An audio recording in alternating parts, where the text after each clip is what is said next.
Happy Cinco de Mayo. May the 4th be with you. And Mother's Day, right? Yeah, well, yep. Cinco is 5. Oh, yeah. So that's the 5th day of May. See, I told you guys, I married a genius. Not like whatever. Yeah, I'm like, it's Cinco de Mayo. It's like high school Spanish. Yeah. Pays off once in my life. Woo! But for dinner, we have tacos planned and margaritas.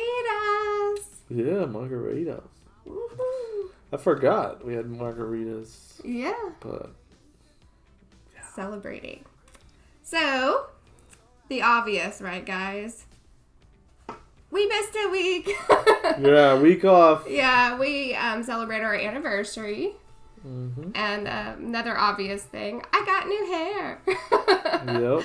More of a summer look from my bright red. This is more ginger, I guess.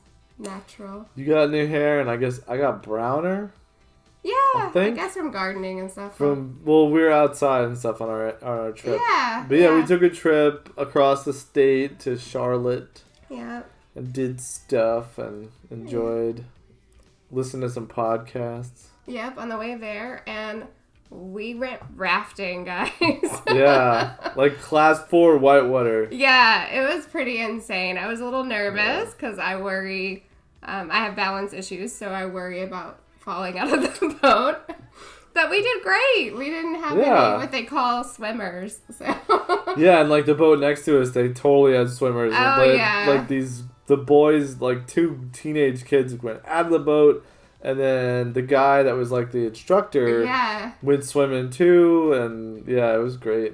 It was cool. We were like, wow, we all stayed inside. And we followed our instructor, which I think is the big key. Yeah. Is if you follow instructions, you stay in the boat. So, but it was a ton of fun.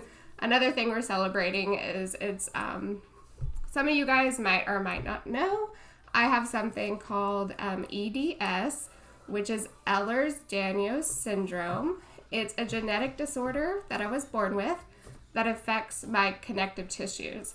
So if you think about the body has thousands of connective tissue. Your skin is connective tissue, your veins, your muscles, your tendons, your teeth, your brain, your eyes, pretty much our whole body has connective tissues.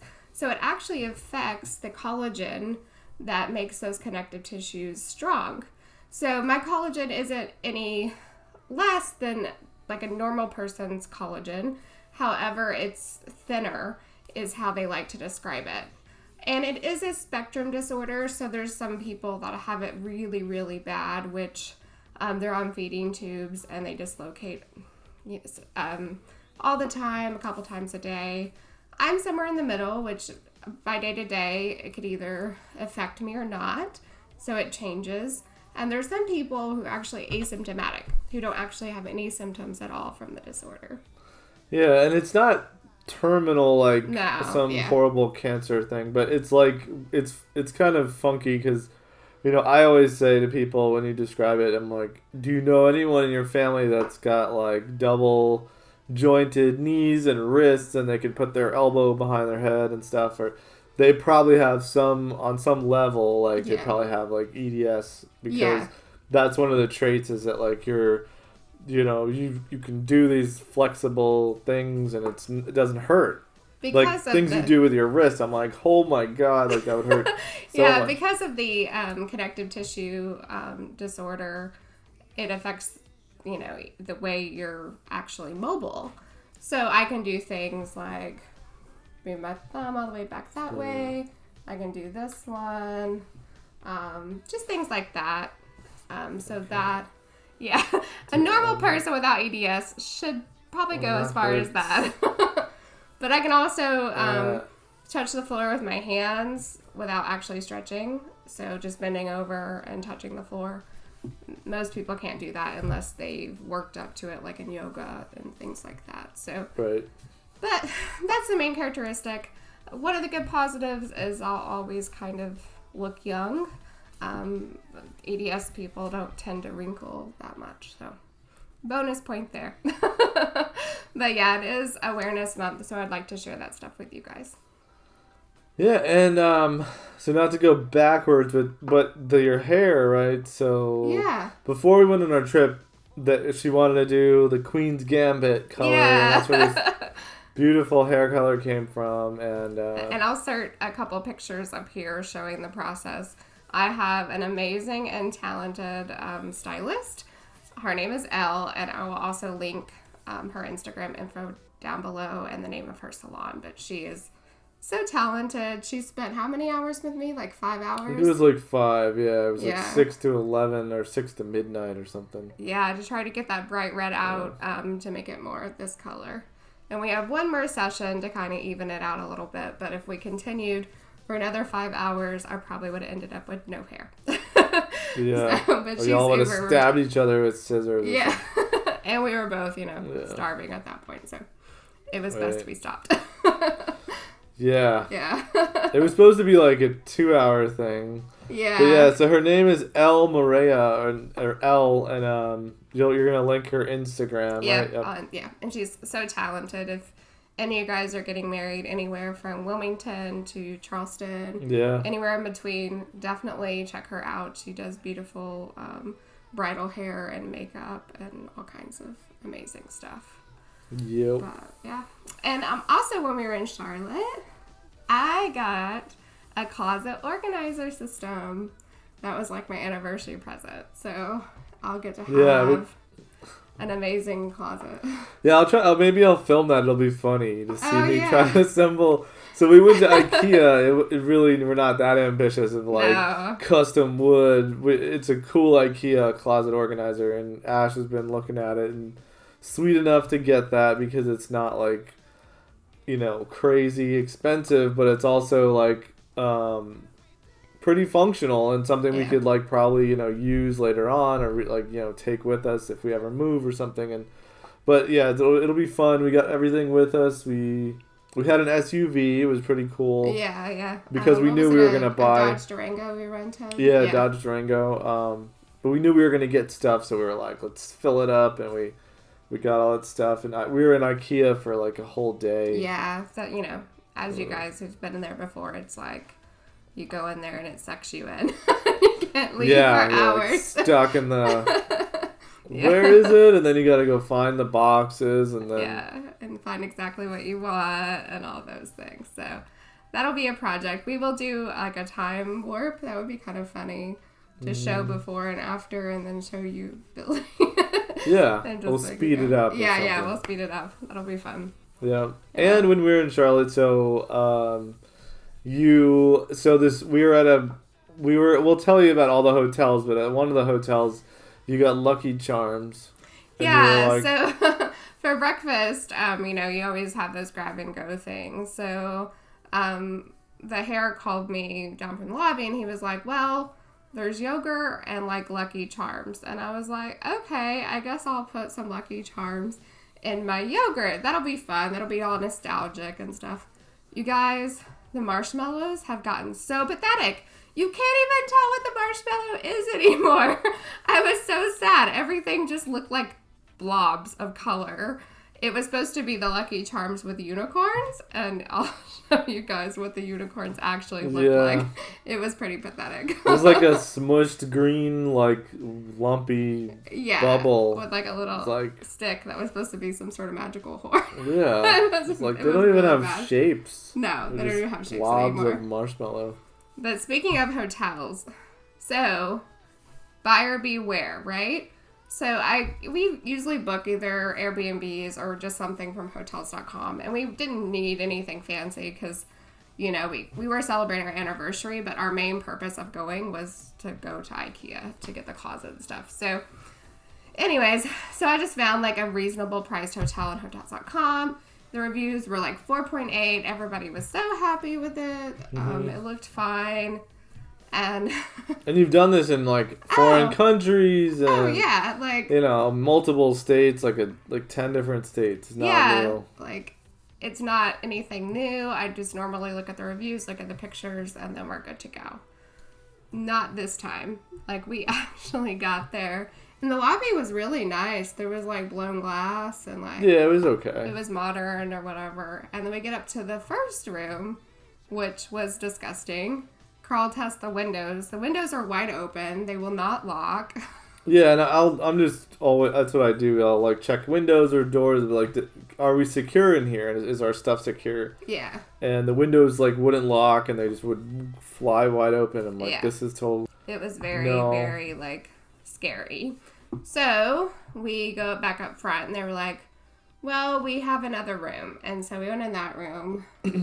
And it was no cleaner than the first. It was an upgrade. It was supposed to be an upgrade, yeah. Upgrade. From a studio to a one-bedroom. Yeah. And there was a stain on the comforter, and we have pictures. Here. Yeah. The furniture was all like, it looked like a cat had been scratching or a dog chewing on it for like a year. Yeah, it was just awful. There was like dirt in the toilet, and the mirrors were like, I don't know, so greasy. Yeah, hair on everything. And looks like someone had, and it smelled like cigarettes. Like someone had literally smoked like several packs of cigarettes inside the hotel room. Mm-hmm. So, needless to say, I mean, at that point, we drove all the way from here, so we were exhausted and it was late. So we stayed in all of our clothes. Yeah, we slept in our clothes because we were worried about bed bugs. We didn't get anything out of our suitcases. And the next morning, I called Hotels.com and was like, look, guys, this hotel is not as advertised. Like, we have a problem here. And they were able to give us a full refund. And we just booked a Hyatt. We were like, that'll be consistent. It wasn't much more money. It was just like, we're done. So it was called a Sonesta. Sonesta Inn. Which, when I first heard it, I was like, oh, whatever. Maybe it's like a little boutique-y thing, like the new La Quinta or something, or whatever, or Spring Hill. I have no idea. But the pictures were legitimate of like a fake room or something, or like a room that was like brand new, like 10 years ago. And like they had paid for reviews or something. It was so bizarre. And it's funny, when we came home, one of our friends said, hey, we're going to Charlotte soon. And I was like, don't stay at this hotel. And guys, guess what? They had booked the same hotel. Yeah. They were like, oh, the Sonesta. It's like 4.2. We're like, no. And it's like a reasonable price. Like, you're going to lose kidneys if you go there or become a pimp's, Yeah, there was prostitution happening. I mean, it was really, really awful. Be attached to a pimp afterwards. Yeah, and I told Carl, it was like, if we were already vaccinated, we would have the COVID 19er, guys. Like, that place would have gave it to us. No one was wearing masks. It was just, it was really bad. It was probably, and we've both, been alive for a long time, but probably the worst overall hotel. And, like, we've traveled all over the world. We've stayed in developing countries. Right. Neither one of us asked for much, but, like, clean. It doesn't have to be, like, over-the-top crazy. I've driven across the country broke and stayed at, like, some pretty janky places, like, in the middle of nowhere. And still, this place, like, beat them. Yeah, it was just, it was so nice. Like, nasty. It was just really, really bad. But... when we do travel, though, we always miss our little furry babies. Yeah, we missed them. And we only gone for like 2 days. Yeah, and it was horrible. We're like, the cats, what are they thinking about? What are they doing? Mom was sweet enough to FaceTime with them for a little bit. And then at the hotel we were actually staying at, the second one, there was some sort of rescue there, training dogs. So that was kind of cool. Yeah. I got to see a lot of dogs, so... that was fun. Yeah, there were dogs everywhere, and then they were barking through the door, and like, which doesn't bother us none. Some kind of dog conference or something. Yeah, it was kind of crazy, but when we got back, Prince William, which you guys will get to meet him someday, he developed a new little friend. Yeah, I'm gonna try to make like a short film to expose his little, it's like a turd nugget. It's like stuck in his butt hair, and it's like definitely a dingleberry back there. It's growing, and then he's like attached to it. So like if you try to like grab it, he like looks at you like, what are you doing? Like, why would you touch that? It's part of my body. And he's came a long way, but he was one of our feral kittens. So he gets kind of like sketched out if you try like grabbing for him and stuff. So we're trying to slowly like pull on it. Just but it must be like connected to his brain because as soon as you go for it, he's like, whew. He shakes his little, drops his tail, runs. He's like, no. Maybe it's got a name. It's like Frank or something. Yeah, it's maybe his like alter ego that he can talk to. I don't know. Mm-hmm. So here's a debate that came up after we were talking about Prince William's like little friend. Okay, I think this is either like, what is it called? Meta effect? Is that what it is? When you think you remember something that you swear happened, but it didn't actually happen? There was a show that me and Dad watched. It wasn't on for that long. It was on for a season or two. And it was this guy who was kind of a loser, and he fed a body part. Like, he had, like, a mouth in his stomach, and he would feed it and talk to it. You guys have to tell us if you remember in the comments below, remember this show. Because I swear it happened. I swear. Yeah. So the other vague understanding or memories is it's a 90s sitcom with a white male as the lead. And it was a comedy. Yeah, and he was like a comedian. And only 1 or 2 seasons. One season? One maybe. Season. It was a really bizarre show, but it was really funny.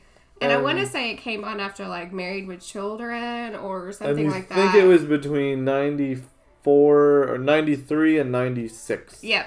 Somewhere right around there. But we don't actually know what this is called or and what it... I Googled and Googled and Googled. And Google has gotten where they like will give you results that they think that you want. Like because of all the algorithms. And so it doesn't really pull up bizarre things anymore. Yeah, and it's not Kyle XY in case that comes up. Because that's like the belly button show for whatever his stupid... Yeah, it wasn't like a teenage show. It was definitely for adults. I probably shouldn't have been watching it, but, I didn't really have any rules. I don't know. Yeah, it was just kind of like on that crude humor side, like Married with Children. And I've seen like everything on TV ever created, so I don't know how this one...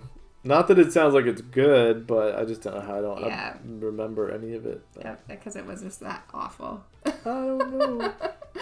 Well, I think that's it for us, besides our favorite time of the week. It's Pet of the Week.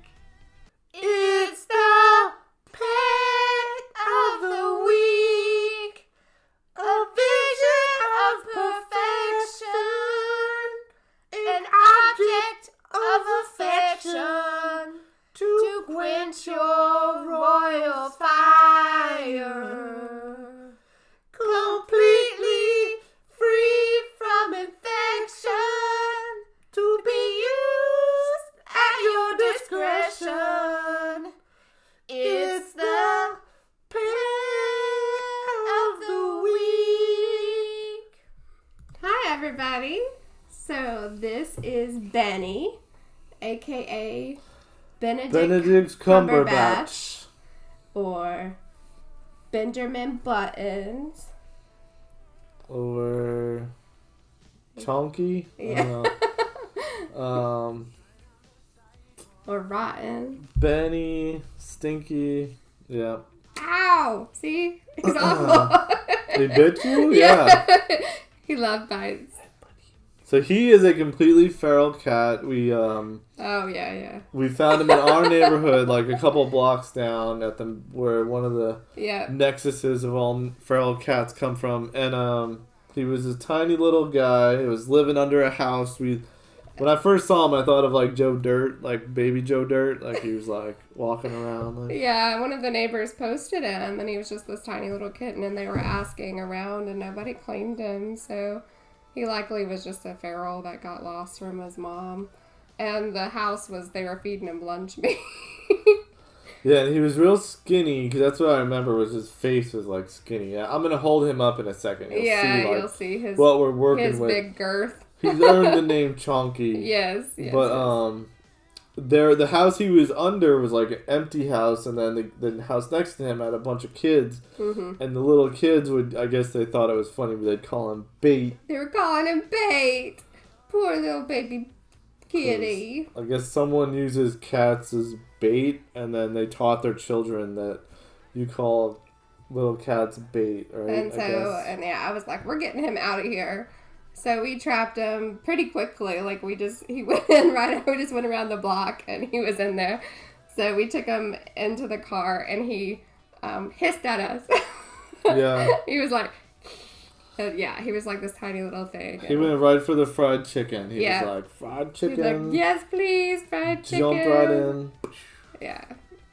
So, but Benny is our little Dennis the Menace. He's always getting into trouble. He's always annoying the other cats. Yeah. And I don't think right now he might be scratch free, but usually there's a scratch or two on his nose. Yeah, he's always sticking his nose in the other cat's business. Yes, and getting himself into all kinds of craziness. Or biting them, or in just general being a big, boisterous monkey. Yeah.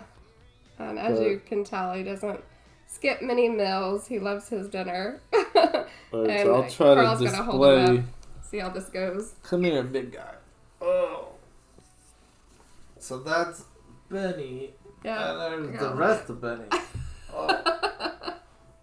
That's his butt. Yeah, that's his butt. Those are his feet. That's his tiny chunk.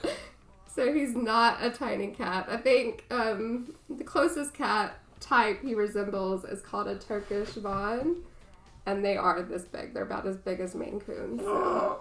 He's like, it's bigger than the footage. You can't even we see. Can get him. It'll be like a blimp, like Super Benny.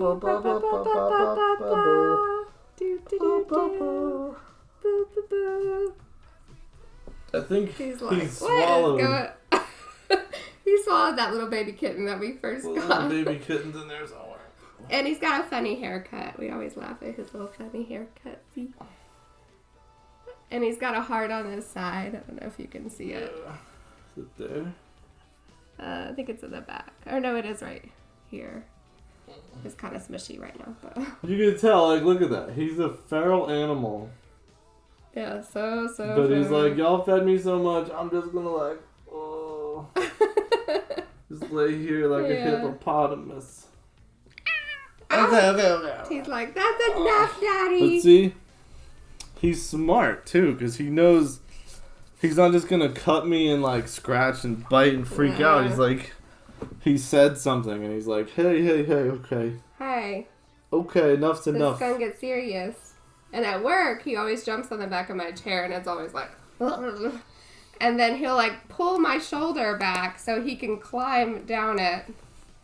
Scratch me. Oh, I think he's done with us. Yeah, he's out of here. He's out of here. He's gonna try to beat up Cotton. Yeah, he's gonna give Cotton a hard time now. But yeah, maybe we can get a picture of him on the chair one day, because he like it's like a raccoon that like jumps on the chair and then he's like as big as the whole thing and he like rattles it. And he pulls me back so he can get in my lap, but he's rotten. But I think that's it for us tonight, guys. Yeah. Pet of the week, Benedict Cumberbatch, yes. The 30-pound Dennis the Menace. Definitely. Son of a koala or something. I always say his daddy's a raccoon is what I always say. Yeah. Really say. You guys have a wonderful night. Good night. Bye. Bye. Remember to spay and neuter your pet.